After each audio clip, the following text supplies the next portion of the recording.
सेना में सीमा पर लड़ते हुए अपना अंग गवा देने वाले जवानों के प्रति देश की सरकार इस प्रकार से असंवेदनशील है, यह बहुत ही शर्मनाक और दुर्भाग्यपूर्ण है। ओआरओपी के लिए किस तरह से यहां महीनों महीनों तक पूर्व सैनिकों ने यहां पर आंदोलन किया जंतर मंतर पर, आप लोगों की जानकारी में है। हरियाणा में एक सेना के पूर्व अधिकारी को रातों रात घर से उठा के मारा गया, थाने में ले जाके बंद किया गया,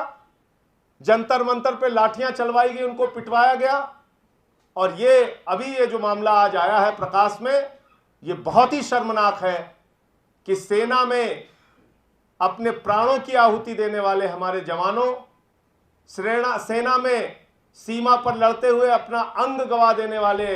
जवानों के प्रति देश की सरकार इस प्रकार से असंवेदनशील है, ये बहुत ही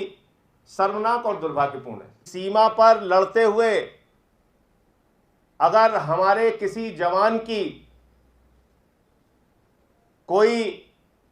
किसी का हाथ चला जाता है, किसी का पैर चला जाता है, कोई अंग भंग हो जाता है, शारीरिक रूप से अगर वो अक्षम हो जाता है, तो पहले सरकार ने उसके लिए पेंशन की घोषणा की थी, पेंशन की स्कीम थी।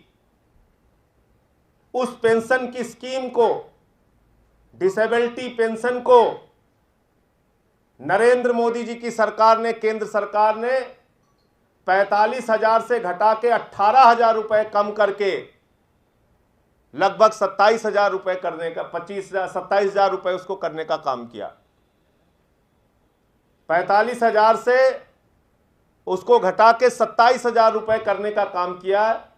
डिसेबिलिटी पेंशन को। तो ये जो राष्ट्रवादी अपने आप को बनते हैं, देशभक्त बनते हैं,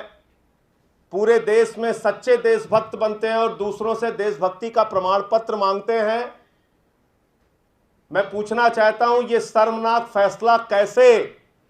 इस फैसले पर रक्षा मंत्री के पेन की स्याही कैसे उनकी हिम्मत हुई चलने की, ये देश को उनको बताना चाहिए। क्या सीमा पर लड़ते हुए अगर कोई जवान अपने शरीर का कोई अंग गवा दे तो सरकार की जिम्मेदारी नहीं बनती कि उसके जीवन यापन के लिए, उसके आगे के जीवन के लिए सरकार उसकी मदद करे, उसको पेंशन दे? और उसमें 18,000 रुपए कम कर दिया गया।